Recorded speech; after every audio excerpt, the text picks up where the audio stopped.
Let's understand this GSA question under minute. Valid anagram का question हमने कुछ दिन पहले किया था, उसी की तरह ही है ये ग्रुप एनाग्राम। इसके अंदर क्या है, एनाग्राम क्या होता है पहले देख लेते हैं। एनाग्राम ये है कि मिसाल के लिए कोई भी एक वर्ड है, उसके कैरेक्टर्स को अगर हम रीअरेंज करके कोई दूसरा वर्ड बना दें, ठीक है, तो फिर हमारे पास वो क्या होता है, वो उसका एनाग्राम होता है। मिसाल के लिए ईट एंड टी, सही। इनके अगर कैरेक्टर्स को रीअरेंज करें तो तीनों कैरेक्टर्स सिर्फ रीअरेंज है, वर्ड्स दोनों एक दूसरे के एनाग्राम है, सही है। जो हमने कुछ दिन पहले किया था वो था वैलिड एनाग्राम का, जिसके अंदर तो हमारे पास सिर्फ दो ही वैल्यूज थी। दो वैल्यूज को हम सिंपल क्या कर रहे थे, लिस्ट बना रहे थे, और लिस्ट के अंदर देख रहे थे कि कौन सा वर्ड कितनी बार आ रहा है, और दोनों लिस्ट को कंपेयर करवा रहे हैं। तो वहां पे तो सिंपल हमें पता चल रहा था, और लेंथ चेक करवा ली, सिंपल। लेकिन यहाँ पे क्या है, यहाँ पे हमारे पास ज्यादा वर्ड्स है। मिसाल के लिए एट, ठीक है, यहाँ पे देख लो एट और ईच और टी, तीनों एक दूसरे के एनाग्राम है। तो यहाँ पे हम किस तरह से कर सकते हैं, मिसाल के लिए यहाँ पे देख लेते हैं, मैंने कोड तो लिखा हुआ था।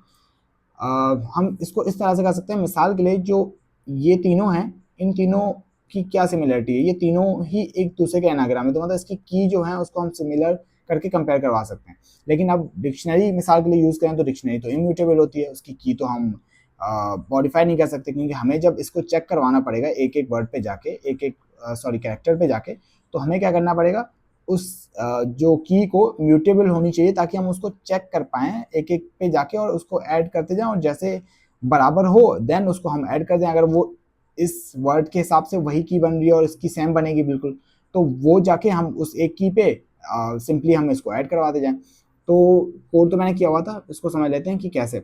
डिफ़ॉल्ट हमारे पास जो डिक्शनरी होती है वो इम्यूटेबल होती है, लेकिन हमने यहाँ पे फंक्शन एक कॉल किया हुआ डिफ़ॉल्ट डिक्शनरी का, जो कि हमारे पास की भी मॉडिफाई हम कर सकते हैं जिसके अंदर, ठीक है, म्यूटेबल हो जाती है फिर।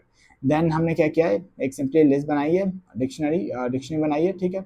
और यहाँ पे क्या किया, हम हमारे पास एक एस है, ठीक है, और एक सी है। जो पहला एस है वो हमारे पास, मिसाल के लिए यहाँ समझें, तो पहला जो एस है वो हमारे पास एक वर्ड पूरा ले रहा है, सही है। जो दूसरा सी है मिसाल के लिए, वो उसका एक एलिमेंट ले रहा है।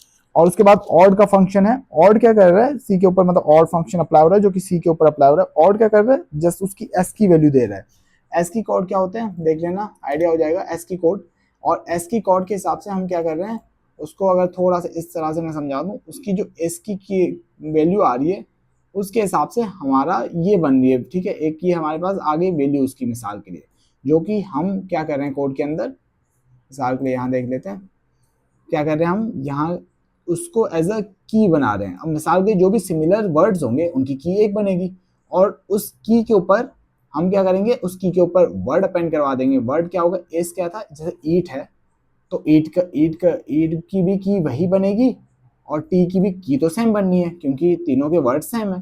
तो सिंपली वो एक ही जगह पे आ जाएंगे,